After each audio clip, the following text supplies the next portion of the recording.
ওই বড় একটা কুদালা রাগ করেন কেন কুদালা আরে বাবা আর সবে দুধ বলতেছেন একটা কুদালা আচ্ছা ভাই ভাই ভাই শুনেন রে ভাই আস্তে আস্তে আস্তে লুঙ্গি কাছা দিয়ে এভাবেই সাংবাদিকদের ওপর হামলা করে বনদস্যুরা। গাছগুলো আপনি কাটাইতেছেন? আমনের গাছ কাটাই না কি কাটাই এটা আমনে কি আপনি জিজ্ঞেস করছি এটা কি আপনি কাটাচ্ছেন? আমনে মোবাইল তো মোবাইল লক করে মুড়া দাবাই গেল মোবাইল কেন ভাঙলেন? আচ্ছা ভাই ভাই ভাই শুনেন রে ভাই আস্তে আস্তে আস্তে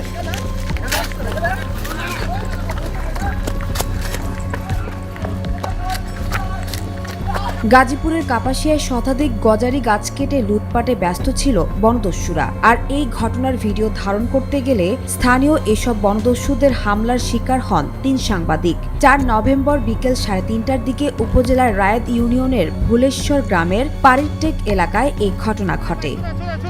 শুনেন রে ভাই আস্তে আস্তে আস্তে আহত সাংবাদিকরা হলেন নয়াদিগন্তের মাল্টিমিডিয়া গাজীপুর প্রতিনিধি মোহাম্মদ মোজাহিদ, দৈনিক আমার সংবাদের এস.এম. জহিরুল ইসলাম ও আলোকিত সকালের সাংবাদিক হুমায়ুন কবির। যত গাছ আছে এর মধ্যে প্রায় 90% গাছ ইতিমধ্যে কেটে ফেলা হয়েছে। সংরক্ষিত বনভূমি থেকে গজারি গাছ কাটা হচ্ছে। আমরা ঘটনাস্থলে যাই এবং দূর থেকে অবজার্ভ করি, দেখতে পাই যে আসলেই গজারি গাছ কাটা হচ্ছে এবং সংরক্ষিত বনভূমি থেকে। তো আমরা কাছাকাছি যখন যাই তখন শ্রমিক যারা ছিল, গজারি গাছ যারা কাটতেছিল, তারা আমাদের দেখে দৌড়ে পালিয়ে যায়। ওনার দিকে আমি ভিডিও তাক করি, তখন তিনি আমার দিকে তেড়ে আসেন এবং ইতিমধ্যে আপনারা দেখেছেন সোশ্যাল মিডিয়ায় একটা ভিডিও ভাইরাল হয়েছে, আমাকে মারতে আসছে। কাপাসিয়া উপজেলার রায়েদ ইউনিয়ন স্বেচ্ছাসেবক দল যুগ্ম আহ্বায়ক, তিনি আমাকে মারতে আসেন এবং আমি বারবার বোঝানোর চেষ্টা করি। দেখেন, ওনারা বারবার বলতেছে যে এটা জোত জমি যদি থাকে ঠিক আছে, ফরেস্ট ডিপার্টমেন্ট আপনাদেরকে পারমিশন দিয়েছে কিনা, আমি খোঁজ নিয়েছি, কোনো পারমিশন দেয়নি। স্থানীয় সূত্রে জানা যায় ওই এলাকায় দীর্ঘদিন ধরে সরকারি বন বিভাগের জমির শতাধিক গজারি গাছ কেটে পাচার করে আসছে আবুল কাশেম ওরফে গজারি কাশেম নামে এক ব্যক্তি।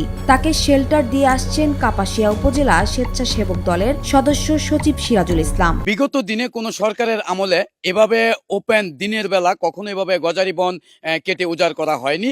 এই মুহূর্তে যেই কাজগুলো হচ্ছে, আসলে এটা যারা দোষী, এই গজারি গাছগুলো যারা কাটতেছে তাদেরকে দোষী শাস্তির আওতায় এনে দৃষ্টান্তমূলক শাস্তির দাবি করছে। গাছ কাটার খবর পেয়ে সাংবাদিকরা ঘটনাস্থলে পৌঁছালে গজারি কাশেমের সহযোগীরা পালিয়ে যায়। পরে সাংবাদিকরা ঘটনাস্থলের ভিডিও ধারণ করতে গেলে আবুল কাশেম, তার ছেলে আলামিন এবং সহযোগী রায়েদ ইউনিয়ন স্বেচ্ছাসেবক দলের যুগ্ম আহ্বায়ক মামুন 10 থেকে 12 জনের দলবল নিয়ে তাদের উপর অতর্কিত হামলা চালায়। আমরা আসার সাথে সাথে তারা দূর থেকে আমাদেরকে লক্ষ্য করে। এক পর্যায়ে আমরা তাদেরকে বলি যে আপনারা দাঁড়ান, কিন্তু তারা না দাঁড়িয়ে তারা দৌড়ে আসলে পালিয়ে যায়। দিনের বেলা এভাবে যেভাবে গাছ কেটে পরিবেশ নষ্ট করা হচ্ছে, সরকারি বন ভূমি উজাড় করা হচ্ছে, এটি আপনার আমার সকলে আসলে পাশে থাকা উচিত। একই সাথে যারা এটার সাথে জড়িত তাদেরকে চিহ্নিত করে আইনের আওতায় এনে কঠোর শাস্তির দাবি জানাচ্ছি। হামলার এক পর্যায়ে সাংবাদিক এস.এম. জহিরুল ইসলাম জাতীয় জরুরি সেবা 999-এ ফোন করলে পুলিশ ঘটনাস্থলে পৌঁছে তাদের উদ্ধার করে। আহত সাংবাদিকরা বর্তমানে কাপাসিয়া উপজেলা স্বাস্থ্য কমপ্লেক্সে চিকিৎসাধীন রয়েছেন।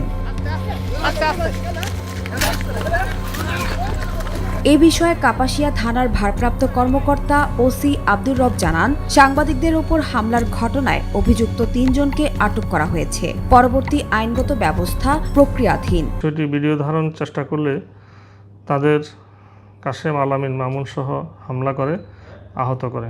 হামলায় জড়িত 3 জনকে আটক করে। আচ্ছা ভাই ভাই ভাই শুনেন রে ভাই। সানজানা তাবাসসুম, বৈশাখী সংবাদ।